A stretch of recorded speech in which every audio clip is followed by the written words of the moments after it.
What if everything you thought you knew about money was wrong? What if the life you dream of, a life without financial limits, wasn't as out of reach as you've been led to believe?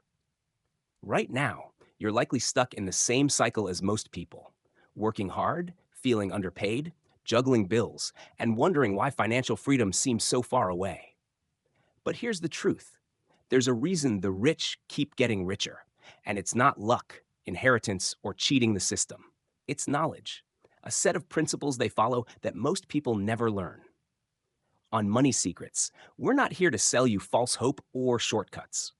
We're here to pull back the curtain and show you the real equation behind building wealth, the rules they don't teach you in school. By the end of this video, you'll understand what separates the wealthy from everyone else, and you'll have the tools to start your own journey toward financial freedom. But be warned, this isn't for everyone. The road is tough. It's filled with challenges and moments where you'll question everything. But if you stick with it, the reward is a life of freedom. Freedom from financial stress, freedom to follow your passions, and freedom to live on your terms. Are you ready to rewrite your story? Let's begin. The lies you've been fed. What do you really believe about money? Is it something you work tirelessly for, hoping to finally make it someday? Is it a privilege reserved only for the lucky few who inherit it? Or have you been taught, consciously or subconsciously, that money is the root of all evil? The truth is, most of your beliefs about money weren't even formed by you. They were handed down by your environment, your family, your school, your culture. If you grew up in a household where money was tight, you might have internalized the idea that you'll always struggle financially. Or perhaps you went the opposite route, vowing to make so much money that you'd never have to feel that insecurity again. But let's take a step back. Where does this mindset even come from? Society has spent decades shaping how you think about money, often in ways that work against you. Schools teach us how to follow rules, get good grades, and land a stable job. What they don't teach us is how to make money work for us. They don't teach us about investing, scaling a business, or building wealth. Instead, we're told that a steady paycheck is the ultimate goal, even if it means trading most of our waking hours for it. And then there's the media. Hollywood loves to paint the wealthy as villains, greedy CEOs, corrupt bankers, entitled trust fund kids. How often have you seen the rich portrayed as hardworking, innovative problem solvers? Rarely, if ever. This narrative creates a mental barrier, making us believe that wealth is inherently bad, that those who have it must have cheated or exploited their way to the top. But let's look at the facts. A report by WealthX revealed that 68% of the world's ultra wealthy, those with a net worth of $30 million dollars or more, are self made. These aren't people who were handed fortunes, they built them. Take Warren Buffett, who started with a few $100s and turned it into billions. Or Oprah Winfrey, who grew up in poverty and became one of the richest women in the world. Jeff Bezos, Sarah Blakely, Elon Musk. The list goes on. These individuals didn't get lucky. They didn't cheat. They saw the world differently and acted on that vision. So, why isn't everyone doing this? Because the formula you've been taught is broken. Society drills into us a simple two-dimensional equation. Money equals salary earned from a job. It sounds logical, right? Work hard, climb the corporate ladder, and eventually you'll be rich. But here's the problem. This equation is designed to keep you comfortable, not wealthy. Think about it. You have a limited amount of time in a day, and in the traditional model, your income is tied directly to that time. Let's say you make $20 an hour and work 40 hours a week. It would take you 25 years to earn $1 million, and that's before taxes, inflation, and living expenses eat away at it. At the end of those 25 years, you'll have spent a significant portion of your life chasing a goal that, in real terms, isn't even that impressive. Meanwhile, time, your most valuable resource, is slipping away. You trade it for money because that's what you've been taught to do. But no one told you that this trade is a losing game. Time is finite, and once it's gone for good. So, let's ask a different question. If the traditional formula doesn't work, what does? How do people like Elon Musk and Sarah Blakely achieve financial freedom at a young age while the rest of us spend decades grinding away? The answer lies in understanding the real equation of wealth. It starts with unlearning the lies you've been told and reframing how you see money. It's not about working harder, it's about working smarter. It's about stepping off the hamster wheel and finding a path built on solving problems, creating value, and leveraging time in a way that works for you, not against you. It's time to break free from the cycle. It's time to see money for what it really is, a tool, not a destination. And it's time to learn the principles that the wealthy have known all along. So, are you ready to rethink everything you thought you knew? Because this is where the real journey begins, the truth about money and wealth. Now that we've broken down the lies, it's time to uncover the truth. Money doesn't care how hard you work. In fact, the hours you put in have far less to do with your financial success than you've been led to believe. In a capitalist society, money flows to value. The more value you create and the more people you create it for, the more money will find its way to you. Think about it.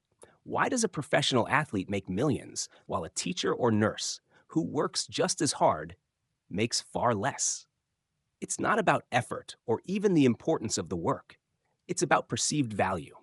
Athletes operate in a market where millions of people are willing to pay to watch their games, buy their merchandise, and invest in their brand.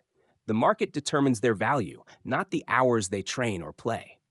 The same logic applies everywhere. The cleaner who works tirelessly every day earns a fraction of what the accountant sitting at a desk makes. Why? Because the market perceives the cleaner's work as replaceable, while the accountant's specialized knowledge and skills save businesses thousands of dollars, something the market values highly. Here's where the traditional model fails. If you're relying on a job to generate wealth, you're stuck trading your most finite resource, time, for money. And time, as we've said, is the one thing you can never get back. The truth is, jobs weren't designed to make you wealthy. They were designed to make you comfortable. So, if working harder and climbing the corporate ladder isn't the answer, what is? The key lies in this simple but powerful principle. If you want money, solve problems. Take a moment to let that sink in. Every dollar in the economy exists because someone, somewhere, solved a problem. Amazon solved the problem of convenience in shopping, delivery times, and competitive pricing. Netflix solved the problem of access to entertainment. Airbnb solved the problem of expensive hotel stays.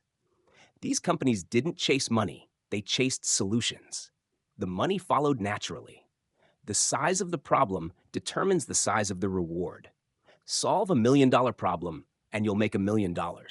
Solve $1 billion problem and you'll make billions. The question is, are you looking for problems to solve or are you stuck chasing paychecks? But let's be real. Not everyone is going to build the next Amazon or Tesla. And that's okay. Solving problems doesn't always mean creating the next global empire. It starts with listening to the market around you. What do people complain about? What do they wish existed? What frustrates them? These pain points are opportunities. For example, maybe you notice that busy professionals in your area struggle to find time to prepare healthy meals. That's a problem. Could you create a meal prep service that solves it? Or perhaps you see small businesses in your community struggling with digital marketing. Could you offer a service to help them succeed online?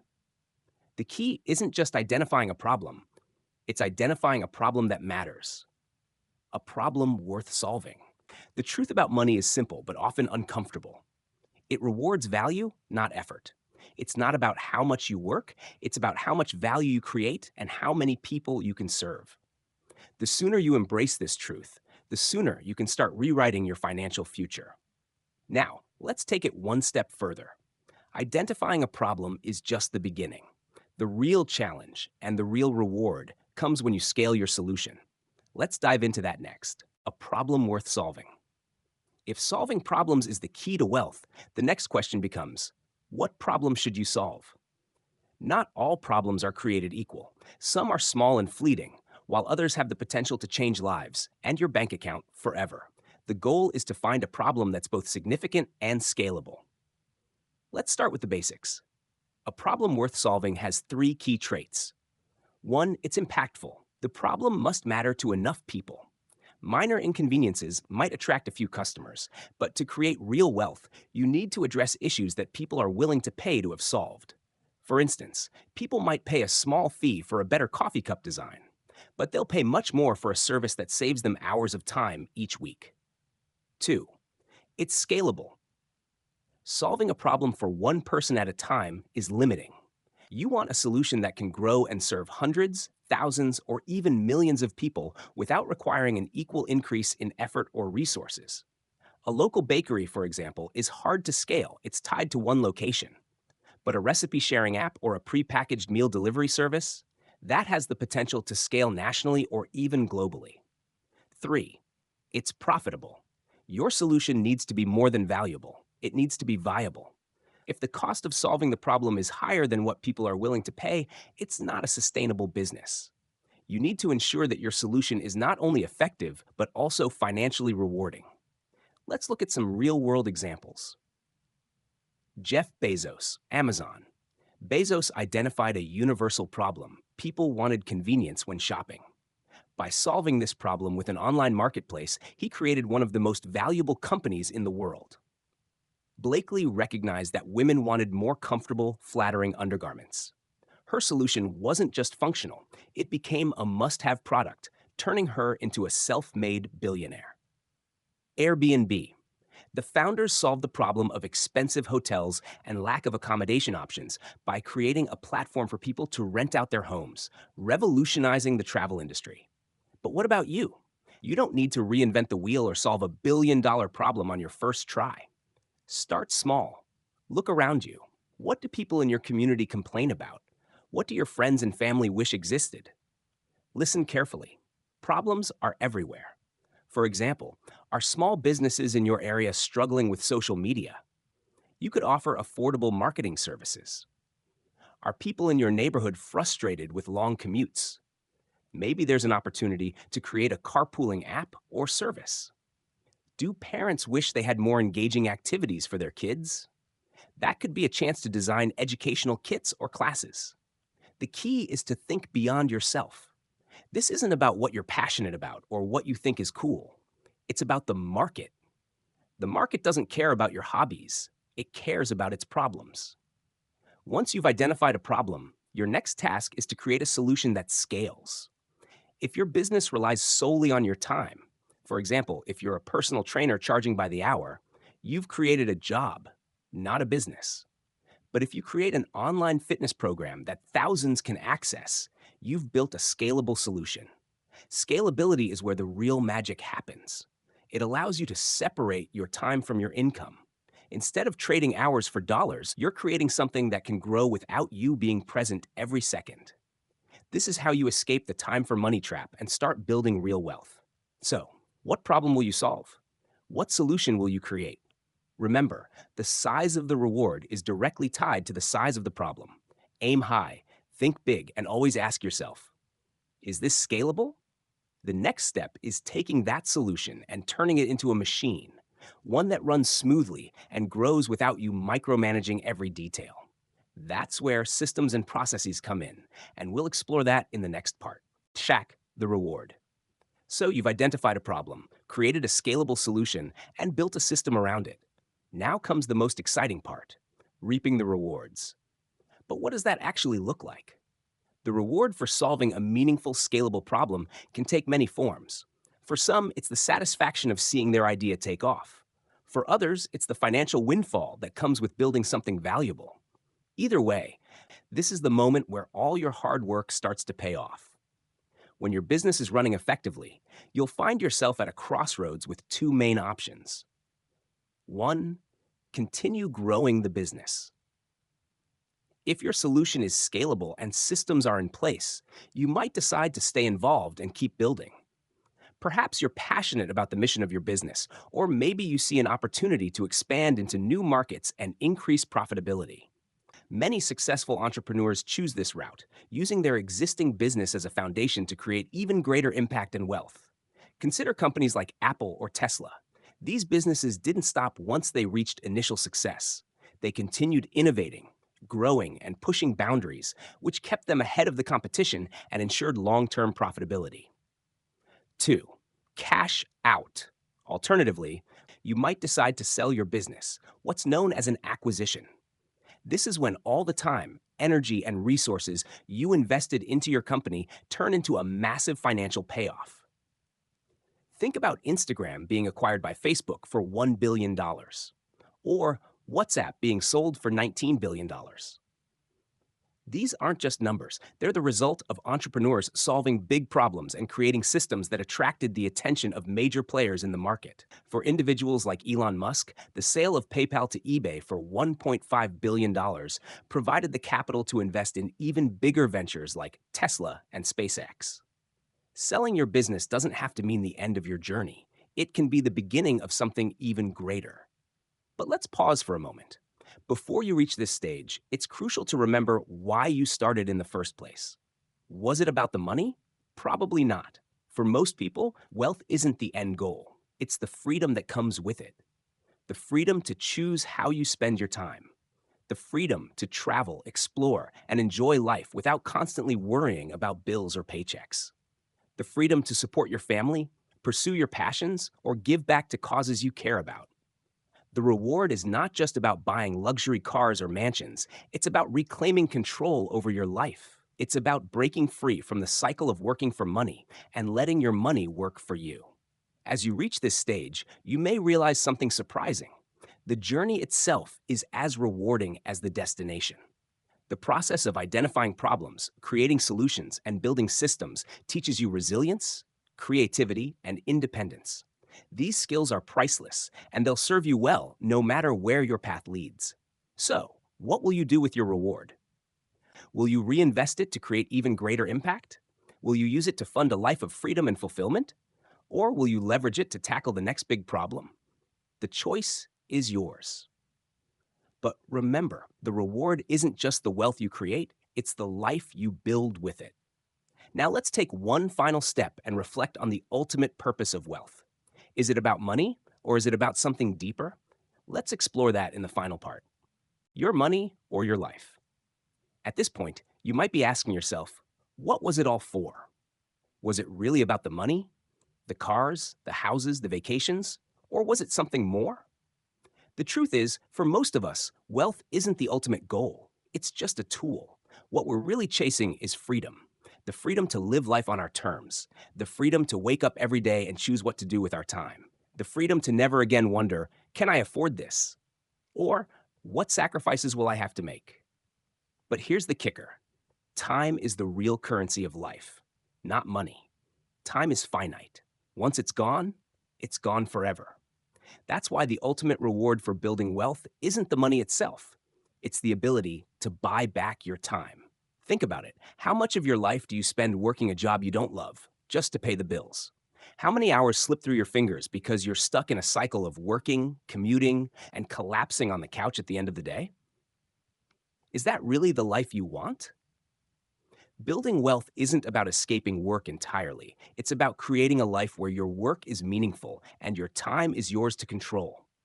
It's about choosing to work on things that excite you, challenge you, and make a difference, rather than working out of necessity. But let's be clear, this journey isn't for everyone. Some people are content with stability, and that's perfectly fine. If you're happy with your current path, there's no need to change it. But if you've ever dreamed of something more, of breaking free from the grind and living a life of purpose and freedom, then this is your wake-up call. It starts with one question. What problems can I solve? Wealth flows to those who create value, and value comes from solving meaningful problems. If you focus on creating solutions that impact others, the money will follow. And with that money comes the ability to live life on your terms. But here's the final truth. Wealth alone won't make you happy. Money can give you freedom, but it can't give you purpose. That's something only you can define. So, as you embark on this journey, remember to ask yourself, what am I doing this for? Is it to provide for your family? To support a cause you care about? To leave a legacy? Whatever your answer, let it guide you. Let it be the reason you push through the tough times, the failures, and the doubts. Because when the dust settles, it's not the money that will matter most. It's the life you've built and the impact you've made.